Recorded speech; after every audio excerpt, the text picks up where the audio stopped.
Omagyanatimirandhasya Gyananjana Shalakaya Chakshurnilitam Yena Tasmai Shri Gurave Namaha. Previously, India was a great land of philosophy. Chaitanya Mahaprabhu and all acharyas previous to him traveled throughout the land and met with scholars and convinced them on the basis of philosophy of the superiority of their teachings. When Chaitanya Mahaprabhu met Ramananda Rai on the bank of the Godavari river, first of all, when they met, there was great ecstasy in their meeting. They were so happy to meet each other that they embraced, they trembled, they cried, even though apparently they didn't know each other. But as Srila Prabhupada points out in the purport, Srila Ramananda Rai is actually Vishakha Gopi. So the relationship between Krishna and the Gopi assistants, Radha, Chaitanya Mahaprabhu is Radha and Krishna. So their relationship is eternally established. So there was great ecstasy when they met, which they did not continue to exhibit, or they suppressed the expression of their emotional feelings because non-devotees were present. The Brahmanas and others who were accompanying Rai Ramananda they had a extremely mundane outlook. They thought, why is this sannyasi embracing a Shudra? They considered Rai Ramananda, who is the greatest of all devotees, to be merely a Shudra, because by caste he was what is equivalent to the Kayasta class in Bengal, who are very expert in administration. Therefore he'd been appointed as the governor of the southern provinces of the kingdom of Maharaj Prataparudra of Orissa, that what's now called Orissa. That time was known as Utkal. His capital was at Cuttack, and his kingdom extended deep into the south of India. So he had appointed Ramananda Rai as his governor, and he had the privileges of a governor when he went to take bath in the holy river. He was accompanied by brahmanas who would perform different rituals and so many things. But they considered he's a Mishudra, and this is a sannyasi, which means he's from Brahmana caste. Sannyasi in those days meant had to be from Brahmana caste. But he's embracing a Shudra. A very mundane outlook they had. And he appears to be very happy in doing so. He's crying. And so when Chaitanya Mahaprabhu saw that these mundane brahmanas, they had such a mundane outlook, they were simply committing offenses, or they were so fortunate to be in the presence of the Supreme Lord and His topmost devotee, that they could not appreciate that due to their mundane vision. Maybe we should all come inside a little bit. There's a huge space right there.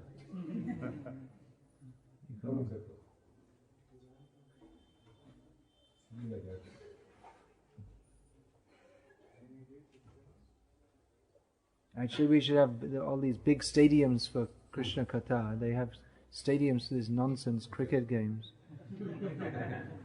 But the stadium was full for there was a recent test match in Bangalore. It was full up. But if you say Krishna Katha, they won't come. If you show some cheating so-called Swami, then they'll come. Paying money. People are so unfortunate. Just like these brahmanas at Vijayanagar, they were unfortunate. So Chaitanya Mahaprabhu arranged to meet Ramananda Roy again, separately and privately. This time Ramananda just brought one servant, not a big fanfare. So he just brought one servant, and then Chaitanya Mahaprabhu began his philosophical discussions with Ramananda Rai. Now his discussions with Ramananda Rai, we'll find Prabhupada made this book, Teachings of Lord Chaitanya. Who's read that book? I also read it. So Prabhupada described this as exactly the words I don't remember, but he said this is our topmost contribution to the world, this book. So it's very important to read this. So in that book, he has summarized the conversation, the philosophical conversations that Chaitanya Mahaprabhu had, that are recorded in Sri Chaitanya Charitamrita. That means his discussions with Sarvabhauma Bhattacharya and Prakashananda Saraswati. So these were dialectic discussions in which they were discussing philosophy as a debate with Mayavadis. And there are also his didactic discussions. He's teaching the science of Krishna consciousness to Rupa Goswami and Sanatana Goswami. And there's also didactic discussion. Didactic means that which is meant for instruction, especially some religious or moral instruction, with Ramananda Rai, in which Ramananda Rai is teaching Chaitanya Mahaprabhu. He got so much mercy from Chaitanya Mahaprabhu that even though Chaitanya Mahaprabhu is the teacher of the whole world, he taught the topmost theological conclusions, the most important theological, the highest theological discussion that ever took place is that between Chaitanya Mahaprabhu and Ramananda Rai. But Chaitanya Mahaprabhu himself took the position of a student. Although Ramananda said that actually you are giving the answers through me, you know everything, but you're taking the position of a student and making me speak. So, Chaitanya Mahaprabhu, can we just change this water and rinse the glass and I'll take it. So Chaitanya Mahaprabhu, he asked Ramananda Rai to describe what is sadhya sadhana tattva. What is the goal of life and how to attain it. Sadhya means that which is the goal of all practices, and sadhana means the practices themselves. So the practices are meant to lead to a particular goal. So Chaitanya Mahaprabhu asked, you please explain what is sadhya sadhana tattva. This formed the first part of Chaitanya Mahaprabhu's discussion with Ramananda Rai. So Ramananda Rai, understanding the intent of Chaitanya Mahaprabhu, did not at first speak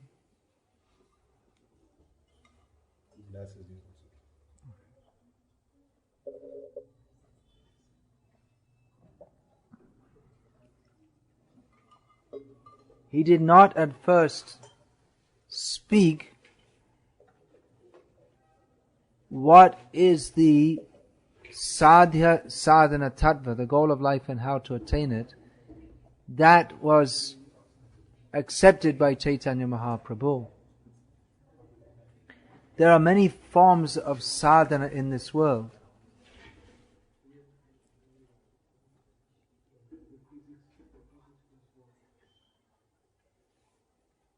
And some people say that, well, all the different sadhanas, they all lead to the same result.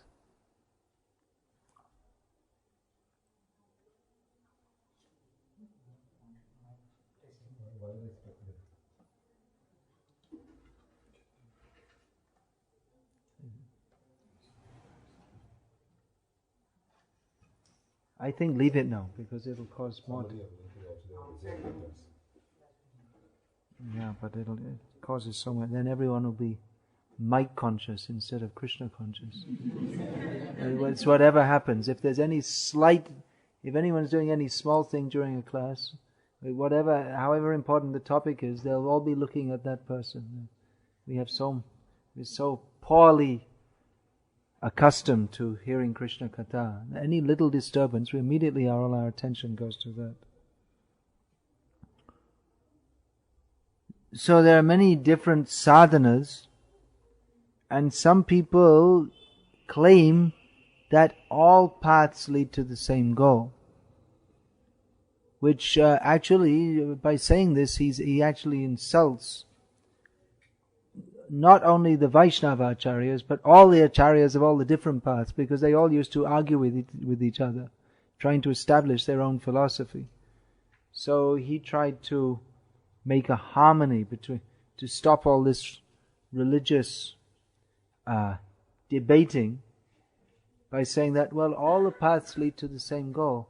But the actual result of that is that people stopped discussing philosophy at all. Because, well, all paths lead to the same goal, so it's all, whatever you do, it's all the same. So by this supposed philosophy of Jata Mat Tato Pat, it destroyed the whole philosophical ethos within India. And so nowadays people have no idea of any philosophy. No one's even interested in philosophy. And so different philosophies were there. There were wrong philosophies, right philosophies, and in between. But nowadays there's no interest in any philosophy because of this Mayavad. Actually, it's kind of Mayavad, but it's, as Prabhupada pointed out, that even Shankaracharya, Adi Shankaracharya, he would have been disgusted with these people who say all paths lead to the same goals, because they're totally anti-philosophical approach, and the Murgi mission. The sannyasis are allowed to eat chickens, and they have chicken farms to support their mission. So this Shankaracharya, he would have been disgusted with them. So that there are different sadhanas means because there are different concepts of what is sadhya, what is the goal of life. So Chaitanya Mahaprabhu asked Ramananda Rai, what is the goal of life and how to attain it? And Ramananda Rai started off by describing the minimum level of Vaishnavism, which is Vanashramacharvata Purushena Parapuman Vishnur Aradhyate Pantha Nanyat Tato Shakaranam. This verse was spoken in the Vishnu Purana in reply to the question, how can people attain to Vishnu Bhakti? So this is the minimum level of Vishnu Bhakti, that by following the process of Varnashram, people can worship, they can satisfy Lord Vishnu.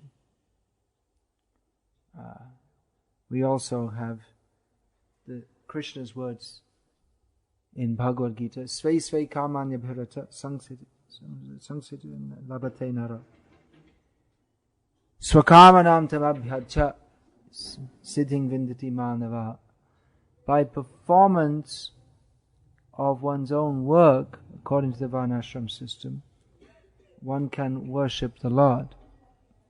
This has been misconstrued into the slogan, work is worshipped.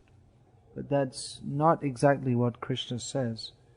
He says that by performance of one's work and by worship of the Lord, he can be satisfied. So this is the Varnashram system.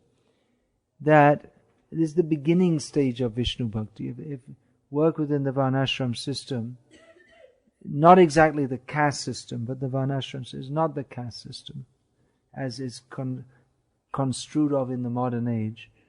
But the varnashram system, according to guna and karma, one is known as Brahman, Kshatriya, Vaishya, Shudra. So if one works within this varnashram system with the specific purpose of satisfying the Lord, then that can be considered as karma yoga. So that is the beginning stage of Krishna consciousness. But Chaitanya Mahaprabhu, as Ramananda himself could have predicted, rejected this. Eho bhajya age kahoha. This is external. Tell some more. He didn't say it's totally bogus, but he said that it's external to the intrinsic need of the jiva. So like this, Ramananda went on to describe various levels: Nishkam Karma Yoga, Kama Mishra Bhakti, Jnana Mishra Bhakti. He even, in the course of his description of what are different levels, or what are different concepts of sadhya, sadhana, tattva, the goal of life and how to attain it, he also quoted Savadhaman parityaja mamekam sharanam raja ahang twang savapapa ebhyo mokshe shamimasucha. Krishna says that you abandon all varieties of religion and surrender to me. I shall deliver you from all sinful reactions. Do not fear. To this also Chaitanya Mahaprabhu said, Eho bhajya age kahoha, which might seem quite shocking, because in Bhagavad Gita, Lord Krishna presented this as the most confidential knowledge that I'm going to speak to you. But then as Chaitanya Mahaprabhu, he said, this is external. There must be more than this. So, what Chaitanya Mahaprabhu wanted to elicit from Rai Ramananda is selfless devotional service to Krishna. That Krishna's making a deal. You surrender to me, I'll deliver you from sinful reactions. But as later acharyas, Bhaktisiddhanta Saraswati Thakur pointed out, that in this proposition, you surrender to me, take shelter in me, I shall deliver you from all sinful reactions. There's no explicit description or mention of development of actual love for Krishna. You surrender to me, I'll look after you. There's no explicit mention of love for Krishna. So, Chaitanya Mahaprabhu, he accepted the proposition of Rai Ramananda as he was going up in better and better stages.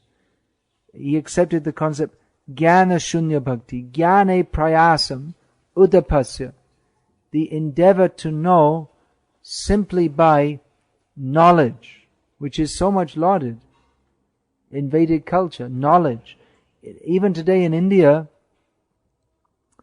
people are respected for their knowledge. If someone has 2 PhDs or something like this, or even 1 PhD, people respect that very much. Gradually it's changing that one is not respected for his knowledge, but as for his money, which is more in the West. In the West, even when I was a child, we had a PhD lab assistant. He couldn't get any better job but to be a lab assistant. So in our school we had a PhD lab assistant. We didn't care he had a PhD, we didn't give a damn. He's just a lab assistant, what do we care for him? But in India, people respect if one has knowledge. And they sometimes they call the schools Vidya Mandir, because they think that knowledge in and of itself is something spiritual. Because previously in India, knowledge meant jnana means not how to get a degree so you can get a job, but knowledge, gyan, means shastric knowledge, and specifically jnana that particularly meant Vedanta Gyan. To study the Vedas, Traigunya Vishaya Veda, to become a karma kandi priest, that was not respected as much as being a jnani in the sense of studying the Upanishads and Vedanta Sutra. So that was considered by many the apex of human endeavor, to be a jnani, and with gyan it is expected that side by side there will be vairagya, because those who study the Upanishads, they're mostly interested in cultivating this impersonal kind of gyan. So yesterday we were reading how the Mayavadi sannyasis, they rebuked Chaitanya Mahaprabhu that Vedanta Patan Dhyan Sanyashira Dharma, that the dharma of a sannyasi is to study the Upanishads, Vedanta, and to perform dhyana, meditation, which dhyana means to perform this, one should be, to perform actual dhyan, one should live a very renounced life. Nowadays what they call dhyan, that these people who are completely bogies, but then they're feeling too much stress, so they do some so-called meditation for 15 minutes in the morning, clear out their stress, and then go on with full tivra bhoga instead of tivra bhakti, very hard working and get lots of money and then enjoy life like anything, and then 15 minutes in the morning, now I'm refreshed and settled and now ready for another day's hard work and hard sense enjoyment. So this is not the actual concept of dhyan. Dhyan means at first there must be yama, niyama, asana, pranayama, pratyaharana, dharana, then dhyana. After much, dhyan can take place after following the different rules and regulations, prescribing what to do, what not to do, learning how to sit, then breath control, pranayama, then pratyahara, withdrawing the mind from sense objects, dharana, fixing the object of meditation, then only meditation can take place. So dhyana, this means that it must be preceded by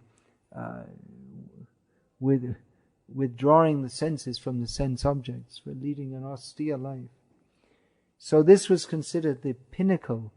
This jnana, Vedanta jnana, was considered the pinnacle of Vedic civilization. But Chaitanya Mahaprabhu, he accepted Rai Ramananda's proposal, that Rai Ramananda himself appeared to be like a big bogey. He was the governor. And coming from a lower caste, there was no question of him being a sannyasi according to the understanding prevalent at that time, that one has to be born in Brahmin caste, then only he can take sannyas. So he appeared to be like a big bogey. He was, but he actually understood the import of Vedic knowledge. Therefore, Chaitanya Mahaprabhu heard Vedic knowledge from him. When Ramananda protested, "You're a sannyasi, how are you going to listen to me? I'm just a Shudra." But Chaitanya Mahaprabhu said that Kiba Vipra Kiba Nyasi Shudra Kene Noi Jai Krishna Tattaveta Shri Guru Hoy. One who knows the science of Krishna, never mind, they may be a sannyasi or they may not be a sannyasi. They may be a Brahmin, maybe not. They may be a Shudra. by caste. But if one knows the science of Krishna, then he's actually qualified to be Guru. This is the qualification. Whereas, Shadkarma Nipano Vipra Mantra Tantra Visharadaha Avaishnava Guru Nasyat Vaishnava Svapacha Guruhu. One may be highly qualified Brahmana, very knowledgeable in all the different mantras and tantras, but if he's not a Vaishnava, if he is an Avaishnava, a non-Vaishnava, not qualified to be a Guru. Whereas even if a Vaishnava born in a family of dog-eaters, he can and must be a Guru because he knows what is Krishna Tattva. So, Ramananda, he quoted Srimad Bhagavatam, which is the topmost Vedic literature, that the endeavor to amass knowledge, this endeavor which is so highly regarded in human society, that should be given up. Jnane prayasam udapasya namanta eva jivanti sanmukharitam bhavadiyavartam. He's quoting Lord Brahma, who's speaking to Krishna, that one should give up the endeavor to fill one's head with all different kinds of knowledge that is not related to Krishna, and instead should become humble, which is the prerequisite to hear from devotees of Krishna. Chaitanya Mahaprabhu demonstrated this. He was a sannyasi, but he heard from an apparent Shudra and a household, apparently externally a very materially attached person, Ramananda Rai. Later on, when Ramananda Rai came to live in Puri, there was one incident that Pradyumna Mishra, who by family relation appeared to be like the uncle of Chaitanya Mahaprabhu, from Brahmin caste, therefore, Mishra, he approached Chaitanya Mahaprabhu and said, I wish to hear Krishna Katha from you. Chaitanya Mahaprabhu said, I don't know. And if I do know anything, it's what I learned from Ramananda. So why don't you go and hear from him? So Pradyumna Mishra agreed. He agreed to hear from a Shudra, apparent Shudra and worldly man. When he went to meet Ramananda, he was asked to sit down and made to wait for a long time, which, if a Brahmin comes to your home, you should respect him and greet him. But Ramananda Rai, after a long time he came, and he said, I'm sorry, I didn't know you, they didn't tell me you were here. And actually what Ramananda Rai had been doing, he had been training some young girls how to dance for Lord Jagannath, training them in dramatical postures, and he prepared them for dancing for Lord Jagannath by decorating their bodies and personally bathing their bodies. So Pradyumna Mishra, when he came to know of this, he was surprised that how did Chaitanya Mahaprabhu send me to him? He's dealing with it. He appears to be a very lusty person, that he's personally decorating and bathing these young dancing girls. It doesn't seem to be shishtachar, or proper behavior of a saintly person. However, he had great faith in Chaitanya Mahaprabhu, and instead of running away and saying, well, I'm being cheated, these are all rascals, he submitted his doubt to Chaitanya Mahaprabhu, that how is it that, you see, you sent me to Ramananda to learn about Krishna, but he appears to be very lust. He didn't say that, but a doubt came that he didn't come to see me because he was busy training these dancing girls. Now what kind of a sadhu is that? And then Chaitanya Mahaprabhu described that Ramananda Rai, his concept in doing so was wholly spiritual. He didn't see these bodies of young girls as something for his own personal enjoyment, but being fully situated on the spiritual platform, he considered them that they are to dance for Lord Jagannath. So he didn't have any tinge of mundane attraction to them. He saw everything in the world as being enjoyable for Lord Jagannath. And therefore, even in bathing them, his mind was not disturbed in the slightest, because he simply saw himself as a servant of the servants of Lord Jagannath. That they have to dance for him, I have to prepare them for that. So Chaitanya Mahaprabhu said, this is possible only for Rai Ramananda. Don't try to imitate this. The servants of Chaitanya Mahaprabhu, they demonstrated different principles.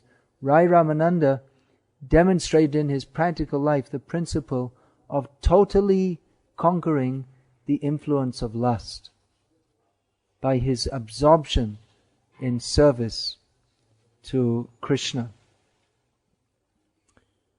So he was highly exalted devotee.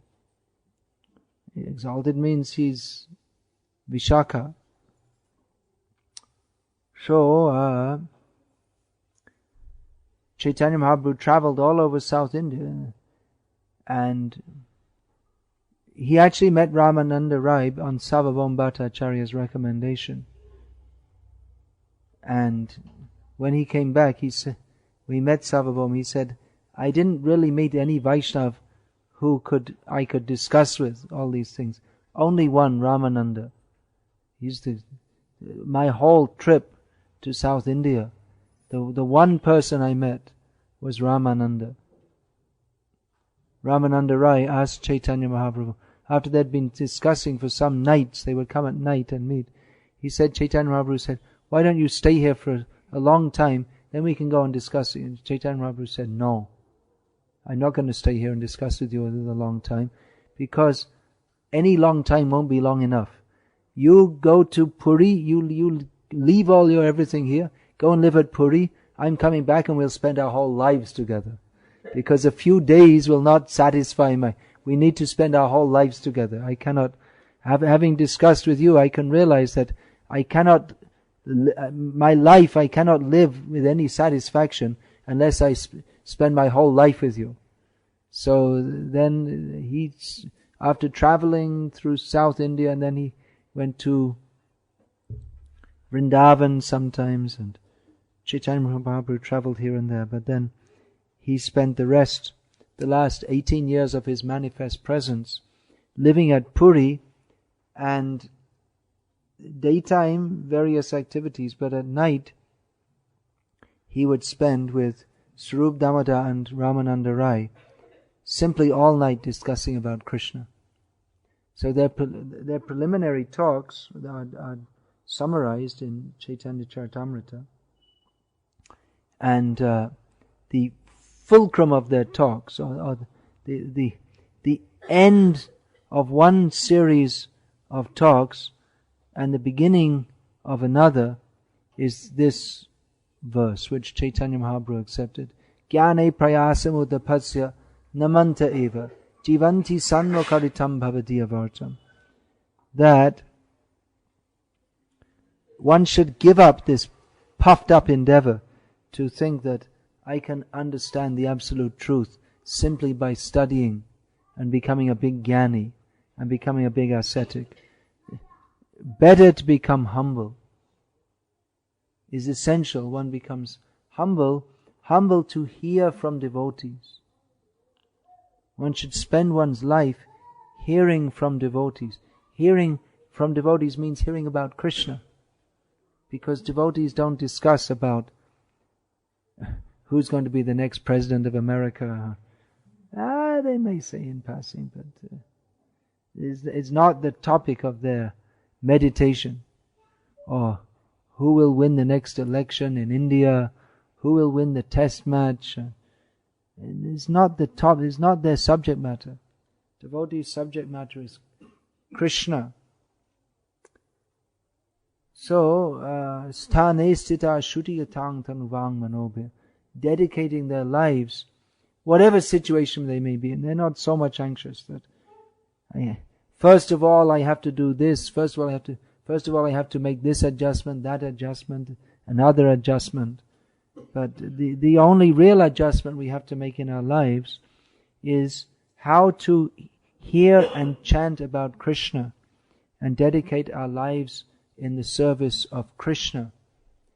And one who does so, Lord Brahma says, Ye prayasho jitatopi apitais trilokyam. By doing so, simply by this, dedicating one's life to hearing about Krishna from pure devotees, simply by that endeavor, one can conquer Krishna. One can render his name Ajit as being incorrect. He is Ajit. He cannot be conquered by any amount of karma, any number of pious activities. He cannot be impressed by any amount of Vedic study or any yoga performance. Krishna is, what is it? Karma means karma kanda culminates in yagya, but Krishna is yagyeshva. He jnana, that is study of the Vedas. But Krishna himself, Vedaishcha savema aham eva vedyo, Vedantakrit Vedavid eva chaham. He is the giver of the Vedas, the knower of the Vedas, the object of the Vedas. So Krishna cannot be conquered by karma, cannot be conquered by jnana, even though the jnanis, they may try to conquer him by thinking that we shall take liberation. But they don't actually conquer even their own senses. What to speak of conquering Krishna? And the yogis, they're also, they must be subordinate to Krishna because he is Yogeshvara. But we don't find any name of Krishna, Bhakteshvara. He is Satvatang Pati. He is the Lord of the devotees, but we don't find any name that he is the controller of the devotees. Rather, the devotees, they will control Krishna, who is Ajit. He is unconquerable, but he is conquered by the love of the devotees. Therefore, we find in Rupa Goswami's analysis of bhakti that in the very beginning he says that bhakti is so powerful, is more powerful than God, because he is controlled by bhakti. So bhaktas, they're the most ambitious. Sometimes people say to devotees that, why aren't you ambitious? You see, why don't you work hard and get ahead and get a better job and better career? But devotees have no interest in these petty ambition to become a big shot in this material world. They have a much greater ambition, which is to control Krishna, to control God. But he cannot be controlled by Janma, Aishvarya, Shruta, Shri. He himself is giving all these things. So how he won't be controlled by that. But he is controlled by the love of his devotees. And this is the actual subject matter of Srimad Bhagavatam. The subject matter of Srimad Bhagavatam is the Lord's mercy upon his devotees. This mercy is manifested at its highest stages by the Lord's becoming dependent upon His devotees. Nityo nityanam chaitanas chaitananam it's ordinary verses. I know I'm reading all these high verses and forgetting all the ordinary ones. Eko bahunam yo viditati kama. That there's one supreme eternal among all the eternals, one supreme conscious, who is the supreme conscious, who is fulfilling the desires and the necessities of all others. So His mercy, generally we ask for the mercy of the Lord, give me this, give me that, give me something else. But highest mercy, if the Lord becomes apparently dependent upon His devotees. Nanda, that Parikshit Maharaj asked to Shukadeva Goswami, Nanda Kim Akarod Brahman. What did Nanda Maharaj do? Yashoda cha Mahabhaga. And what did Yashoda do? Most fortunate that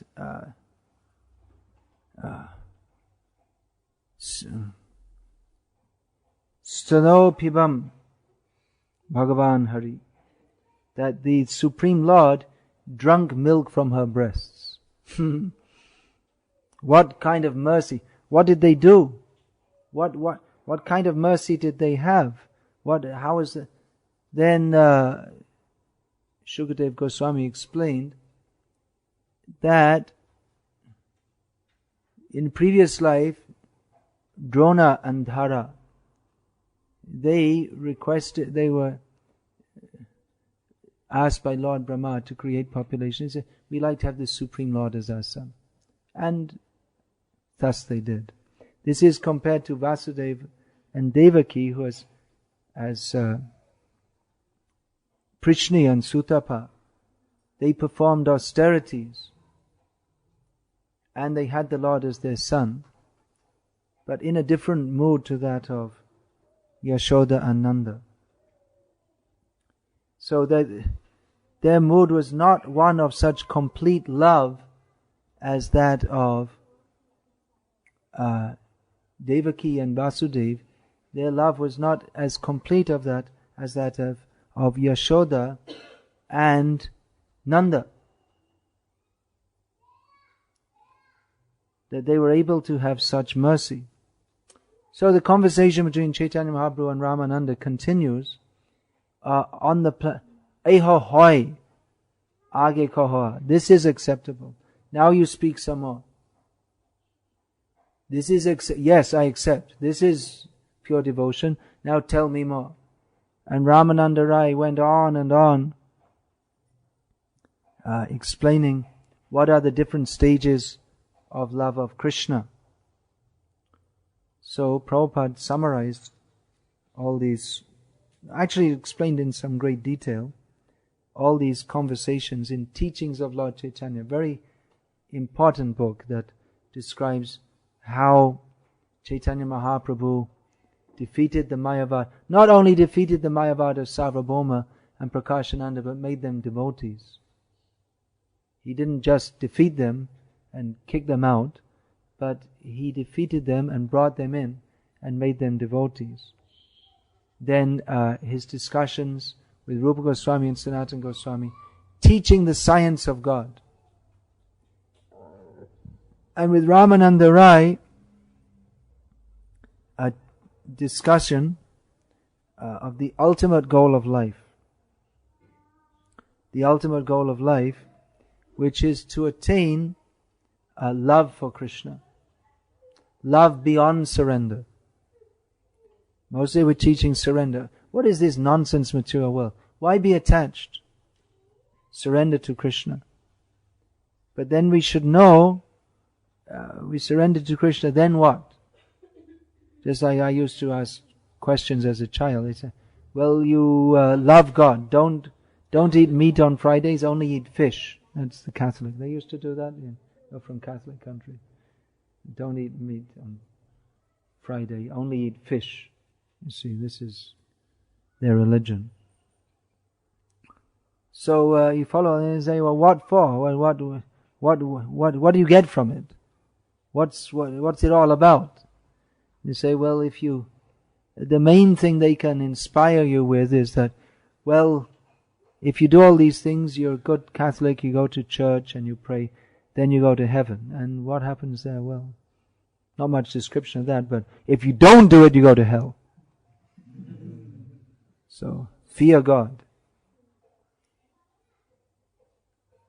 So, not very satisfying.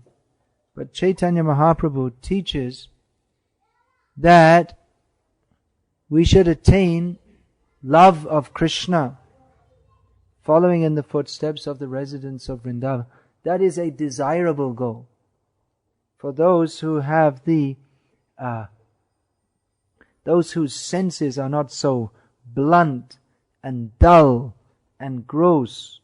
They can appreciate that this goal is certainly worth striving for, that we can attain love for Krishna, that this love of Krishna is so wonderful that Krishna himself, he thinks, I'm the supreme enjoyer, but actually my devotees, they get more pleasure from serving me than I get from being served by them, so I'd better become a devotee and find out what it's all about. I'm getting cheated here. You've seen that picture of Krishna, baby Krishna, lying on the leaf, sucking his toe. And he's thinking that, well, I'm God, and all the devotees, they're very anxious to get the nectar from my lotus feet. Must be good. Let's suck my toe and see what it's all about. The devotees take Charanamrita and feel great bliss. Well, what about me? Well, I can't get it also? So this is actually very confidential subject matter. We don't go on the streets and talk about Ramananda Rai, how he's discussing with Chaitanya Mahaprabhu. People are very dull-headed and foolish. And they think the goal of life is to roar around on motorcycles with girls dressed in tight t-shirts and jeans, and very low class, foolish, long way from understanding what is the ultimate goal of life. Or they're religious, very religious, put some bananas on your auto rickshaw, it's puja time. So, alright, that's better, I guess it's something, it's better than not not doing any pujas. But it's a long, long way from love of God. Fortunately, Chaitanya Mahaprabhu has given the process by which we can attain to that life. Even we're stuck in this absolutely, totally foolish and sinful society. But Chaitanya Mahaprabhu has given us the process by chanting Hare Krishna and by hearing from devotees. Chaitanya Mahaprabhu stressed this. Sthane stito shruti-gatang tana. Go on hearing about Krishna from devotees so that we can understand what is the goal of life and how to attain it. And by hearing from devotees, we will also become eager to develop what they have got. Prabhupada, there's an incident that's described. Prabhupada in New York, he had printed some handout, some flyer, handbill, on which was printed the Hare Krishna Maha Mantra. And before he'd started his ISKCON society, he was, in his own words, wandering the streets of New York and meeting people and trying to preach. And one man described to him that Prabhupada gave him a handbill. Now, people hand out handbills, and mostly people don't take them. If they take them, they look at it and just throw it away. Yeah, you don't give a handbill any importance. But this man described how Prabhupada handed him this handbill, and he gave it to me, and he looked at me with a smile on his face, as if he had given me the whole world. And you give a handbill, what is a handbill? It's just, you can't be bothered with it. But Prabhupada, like he'd given the whole world. What this man didn't realize is that Prabhupada had given him something far greater than the whole world. The Hare Krishna mantra. There's a saying of Lord Jesus Christ, what does it benefit a man if he gains the whole world but loses his soul? So Prabhupada, giving the Hare Krishna mantra, gave more than the whole world. Prabhupada gave Krishna. Chaitanya Mahaprabhu was giving Krishna. Prabhupada would sit on his Vyasa and speak about Krishna. Then during the day, he would preach to people about Krishna. At night, he would dictate his books. He was constantly speaking, giving Krishna, giving knowledge of Krishna. Everything he spoke was how to attain Krishna, whatever it was, the different descriptions of Prabhupada would, so many times people become surprised. Prabhupada was a nonsense, fool, rascal, animal, all these different things. Prabhupada was so much against this cheating in the name of science. If anyone is to be a follower of Prabhupada, he must be committedly against Darwinism. You can't say I'm a follower of Prabhupada and not be against all, because Prabhupada, he invested so much energy. But why this? Anyway, I don't know how to use it. Yeah, that's okay. It's now the sound is coming. That's good enough. So, why Prabhupada was saying all this? Sometimes people say, well, why didn't he just speak about love of Krishna? Because we can't have love for Krishna if we subscribe to all these bogus, cheating ideas. So, Prabhupada was angry at these rascals who are cheating people and filling their ears with all nonsense instead of filling their ears with Krishna Katha. As long as we're attached to all these bogus ideas, we cannot be attached to Krishna. So Prabhupada was clearing away all this nonsense and giving us that which is worth more than anything in the world. Anyone who is chanting Hare Krishna is more fortunate than Miss World or Bill Gates or Sonia Gandhi or anyone. They have got something far more valuable. The problem is that we don't realize that. We take to chanting Hare Krishna and still we're thinking there's something of value in this world. As long as we're thinking there's anything of any value in this world, we have to come back to it. So, Prem Pracharan or Pashanda Dalan, Dui Kaj Avadhut Karen Brahman. Nityananda Prabhu traveled with two purposes: preaching Prem, love of Krishna, and Pashanda Dalan, subduing the atheists. Preaching against Darwinism and all these different things. This is Pashanda Dalan. All the wrong ideas. So we cannot, there's no question of Krishna, this Krishna Prem, such relishable thing that Krishna himself is coming to relish. But we cannot have that as long as we are trying to enjoy this material world. Therefore, Rupa Goswami has told that, my dear friends, if you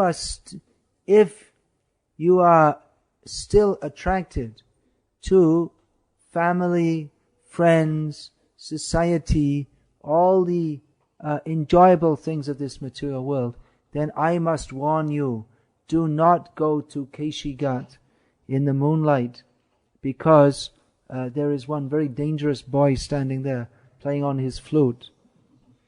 So, if the mind is captured by Krishna, then he will give up his attraction to everything that is Krishnetara, everything that is considered as not having a relationship with Krishna. So we're so unfortunate that we have the opportunity to develop love of Krishna, but instead, if we have this opportunity, but we're still interested in developing affection for dogs, cats, cricket stars, politicians, so-called friends and relatives, then we are most unfortunate. Vanchitosmi, vanchitosmi, vanchitosmi, asangshaya, vishvam gora rase magnam, sparshopi ramana bhavat. I am cheated, I am deprived, I am certainly cheated, because Chaitanya Mahaprabhu has, the whole world has become inundated in love, the love that Chaitanya Mahaprabhu has brought, but not even one drop has touched me. We're so unfortunate. But we should become fortunate by realizing what valuable things we have. What valuable things Prabhupada has given us. Prabhupada went on translating up to his last breath. Even he couldn't speak, but he went on speaking. The choked words were coming out. There's no life in the body, and no energy in the body, but Prabhupada's spiritual energy forced the worn out body to speak the message of Srimad Bhagavatam, because so much required for human society, that if we can, by the mercy of the Vaishnavas, get one drop of a drop of what Chaitanya Mahaprabhu has come to give, love of Krishna, beyond surrender, Charam Shlok of the Ramanuja Sampradaya, Savadhaman Parityaja, the highest attainment. But Chaitanya Mahaprabhu, his teachings begin after this. If we can just begin to appreciate this, then surely we will not have any attraction to anything else in this world. If we maintain any attraction, then we are simply cheating ourselves. So let us try to understand what gifts Prabhupada has come to give. Krishna consciousness is not a process of increasing our sense enjoyment or maintaining sense enjoyment at any level. But Krishna consciousness means simply to act for the pleasure of Krishna. And if we can just understand what is this consciousness, then that is the perfection of life. Srila Bhaktisiddhanta Saraswati Thakur, he said that everything I have to teach is simply on this basis, simply to understand I am not the center of the universe. I am not the seer. Krishna is the seer. I am to be seen by Krishna. I am not the enjoyer. I am not meant to even enjoy Krishna consciousness. I am meant to be enjoyed by Krishna. If we can just take up this consciousness, then we can enter into Krishna Chaitanya. Krishna Chaitanya means Krishna consciousness. Hare Krishna. Is there any question about this? Why don't you do it? I don't know how to do it.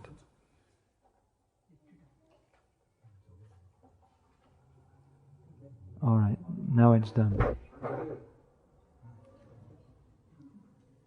Anyway, whatever.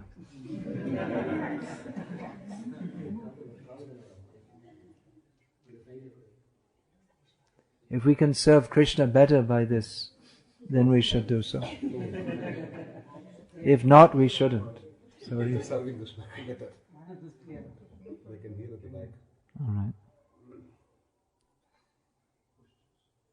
Yeah, please.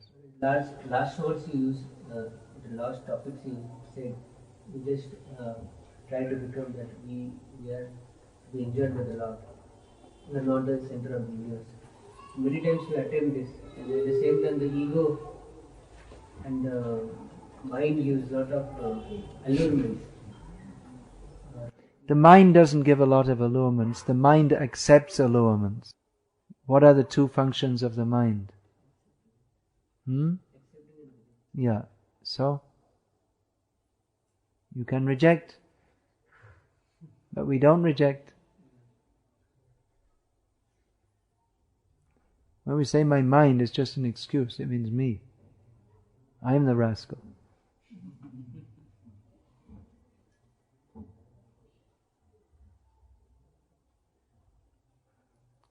So take up service to Krishna. Then there won't be any possibility of anything else to do. How many of you read Srimad Bhagavatam at least one time through? Bhagavad Gita, Bhakti Rasamrita Sindhu, Srimad Bhagavatam. You've done so? You've done so. When are you all going to do it? When do you plan to do? You're going to do it in 5 years, 10 years, 15 years? When? When are you going to do that?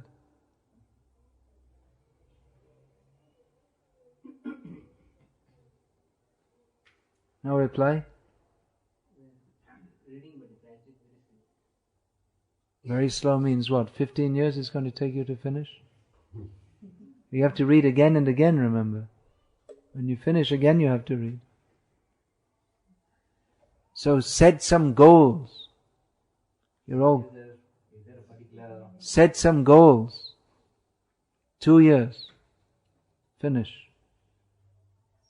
So then you won't have any time for all this nonsense. I have to finish Bhagavatam. I have to read through it. And reading means reading carefully also.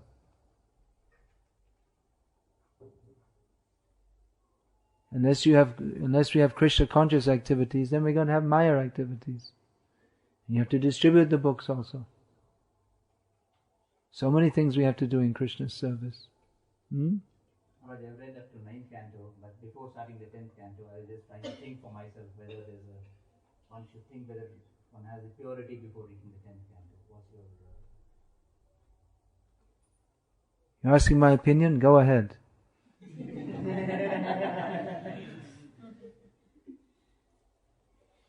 Are you a meat eater?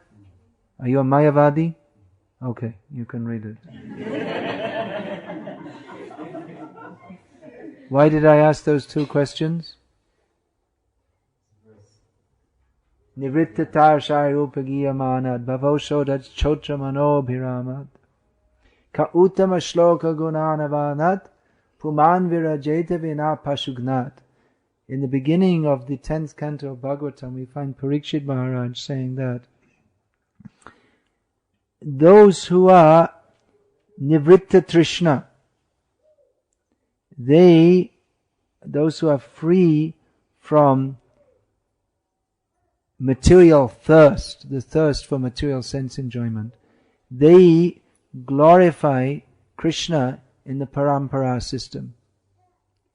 Hearing this glorification is the medicine for material life, and it's not only a medicine, but hearing such topics is very pleasing to the mind. So, considering this, that Krishna is glorified in all the best verses. There's so many verses in the Vedic literatures. Don't kill spiders, and you get this result for doing this and that. This is Vyasadev's his magnum opus in his the Vedam Vastavam Atra Vastu. It is the essence of, is the actual substance of the Vedas. So, who will not desire to hear such topics except one who is killing himself, which means either meat eater or a Mayavadi. So you're not a mediator, you're not a Mayavadi, you've read 9 cantos, read the 10th canto. And the 11th canto, and the 12th canto, then the 1st canto. Then when you start reading the 1st canto again, you'll think, wow, I didn't really read anything. And every time you go through, you'll find, oh, I didn't realize that was there. So why don't you do this? Make a program to study. First of all, Bhagavad Gita. Don't neglect Bhakti Rasamrita Sindhu. You must read also Nectar of Devotion and Srimad Bhagavatam. No TV. Just don't keep a TV in your house. Get it out. Get the dog out, get the TV out, and get Srimad Bhagavatam. Make your life meaningful.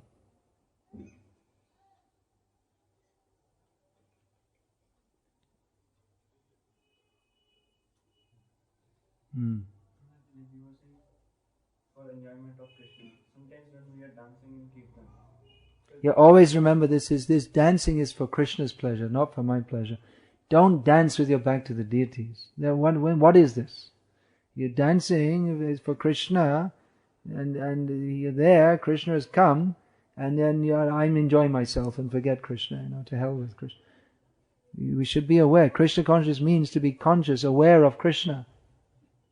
So please be aware when we're in the temple room that we're here to dance for the pleasure of Krishna, not that we're all enjoying ourselves with our backs to Krishna. Then this is not proper. Be aware this is for Krishna's pleasure. Krishna likes that his devotees dance for him. That's stated in Bhakti Rasamrita Sindhu. So with that consciousness we should dance.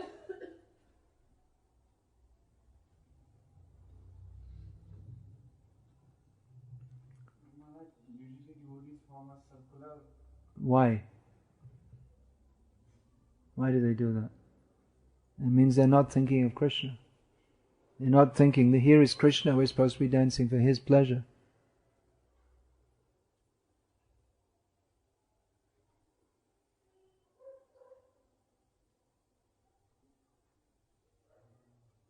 Is it, what do you think, if they're talking to you with their back, it means not very much regard.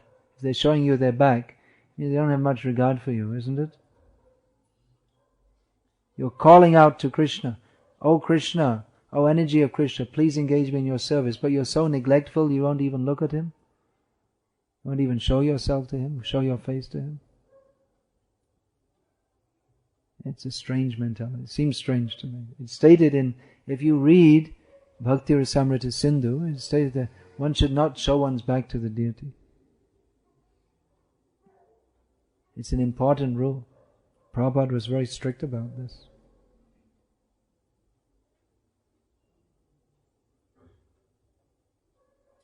You said Chaitanya Mahaprabhu and his friend Ramananda Rai. They would discuss about Krishna. What would they discuss? You read Chaitanya Charitamrita.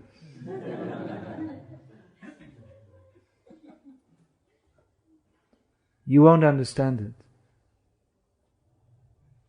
But you can find out, at least from the point of view of, if you want to become a scholar, you can find out what they discussed by reading Chaitanya Charitamrita. But you'll have to read it many times to begin to understand it. But first you have to read Srimad Bhagavatam.